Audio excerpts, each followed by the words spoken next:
Okay, so for this mini lesson, I want to talk to you guys about your response essays. And we're going to look at just this quick refresher slide that I have a screenshot of here. And then we're going to look and take most of our time in this mini lesson to look at an example of our response paper so we can focus on some of the moves that writers can make when writing response essays. So just to refresh our memory, this will take you back to our mini lesson about response from last week. That there's basically three ways you can respond to a text in writing: yes, no, and yes and no, or okay, but. So, in other words, you can agree wholeheartedly with the argument that an author is making, and then you'll want to say why, your reasons you agree. You can say, I disagree with the argument this author's making, in which case then you also want to say why and give your reasons for disagreeing. Or you can sort of put your feet in both camps and say, I agree with this, but I disagree with this. And then, of course, you'll want to give your reasons. So let's look together at a sample paper to see what this looks like. All right, so this is a response paper. This is from someone else's class, so it's not a reading that I have assigned to you, which is kind of helpful. It kind of will help us detach a little bit. But one of the things first we want to notice is that in this first paragraph, I'll make this a little smaller so you can see it.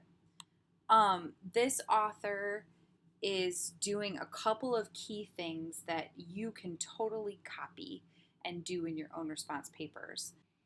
Now, before we get into the specific things that you'll want to try to emulate in your own response essay, what I'm going to do is give you guys a second to pause this video and either read the intro paragraph on your screen if you can, or you can go ahead and open this example paper.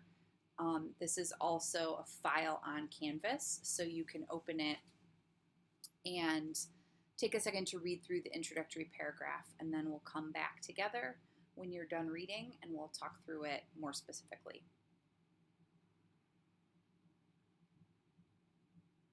Okay, so now that you've paused the video and taken a second to read through this intro paragraph,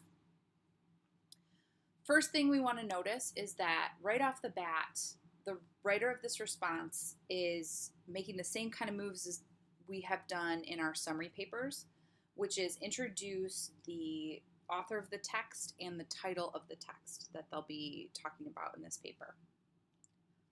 Then, interestingly, the whole rest of the introduction, just about with respect to accepting that last sentence, this is all kind of like an overview summary of the whole text.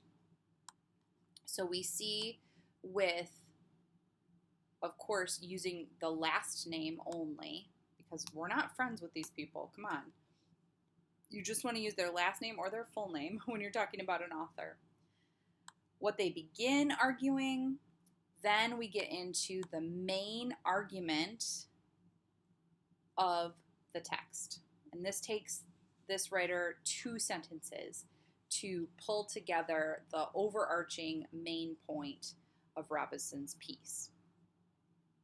And then definitely have a sentence in your introduction that outlines your own response. So this is that I agree, I disagree, yes and no, I agree but not agree. You want a sentence that overviews that in your intro so that your reader knows.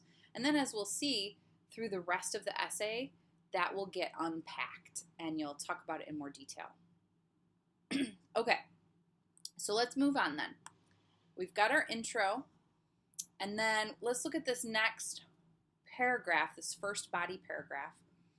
Once again, I'm going to give you a chance to pause the video and read through this paragraph either on your screen right now, or if you want to pull it up separately from Canvas, and then we'll talk through it in more detail.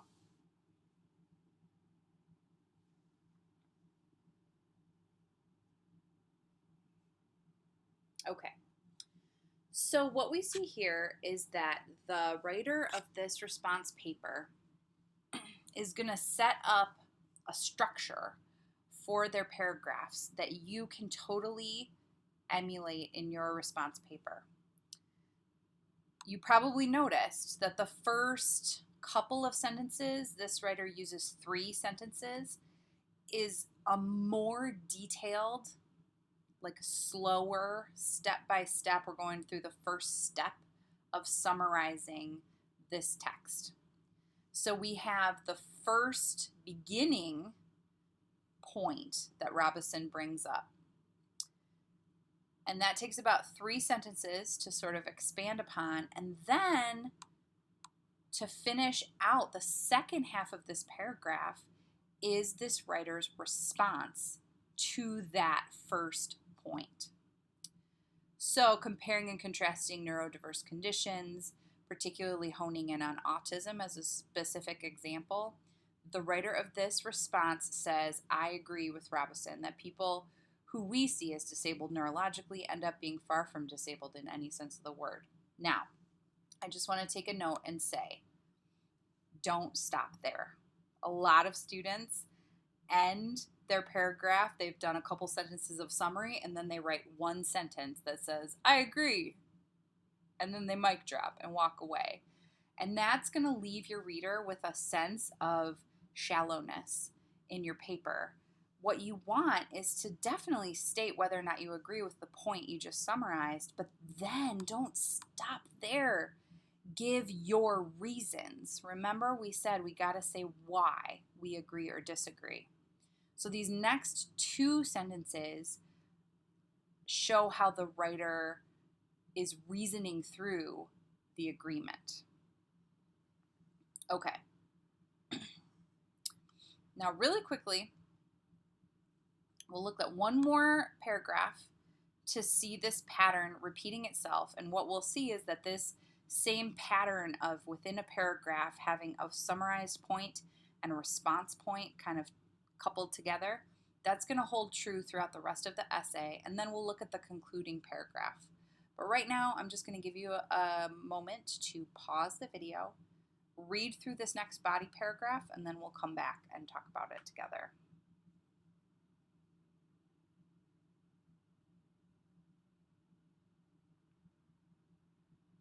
Okay. So now what we're going to see is that same pattern, that same organizational structure for this paragraph holding true. So it's going to continue that expected pattern from the previous body paragraph.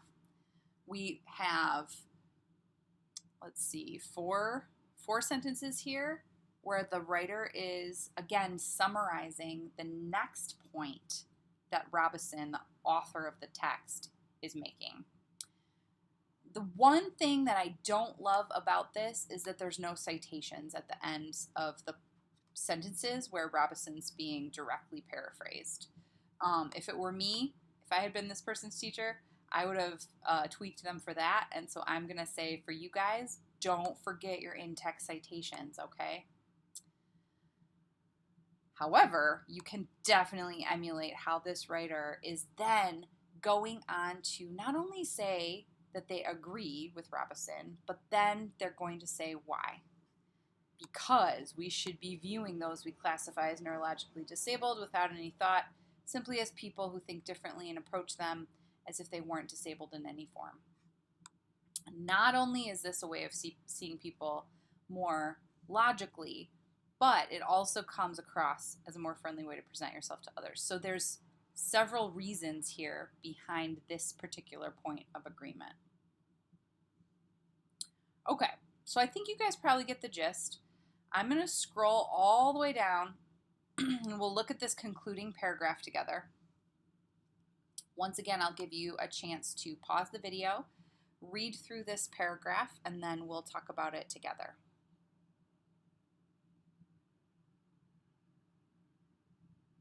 Okay.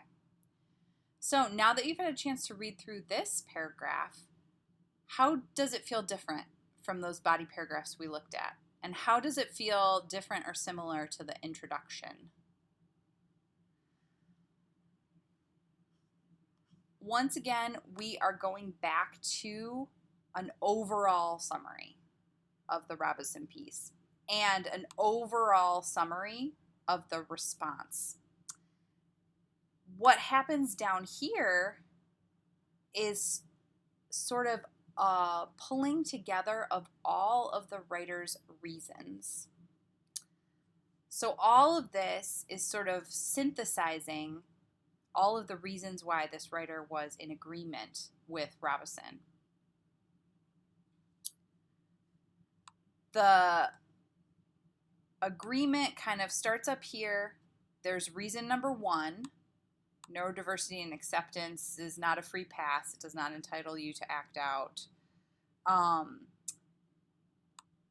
Not only does that attitude permit rudeness, but it's definitely contributing to stereotypes. And then third point, neurodiversity can be accepted, but it's up to non-diverse people. These are the 3 kind of subpoints that support why this writer agrees with the author of this text. So in a conclusion, you definitely want to have some similarities to the intro. You definitely want to be restating your thesis, whether or not you agree or why. You definitely want to be reiterating the argument that you're either agreeing with or disagreeing with or both.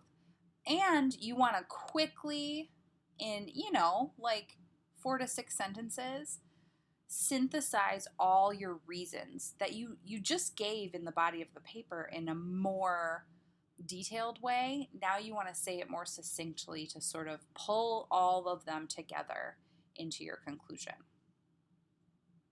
Okay. Last thing I want to show you is the works cited, because you always want to be citing your texts that you're quoting from, paraphrasing from, summarizing. The one thing that I would say that would make me way happier with this paper altogether is if this works cited entry was linked up with in-text citations, right? Where does this sentence come from, for example? Where does this sentence come from? These need to have in-text citations or parenthetical citations to them.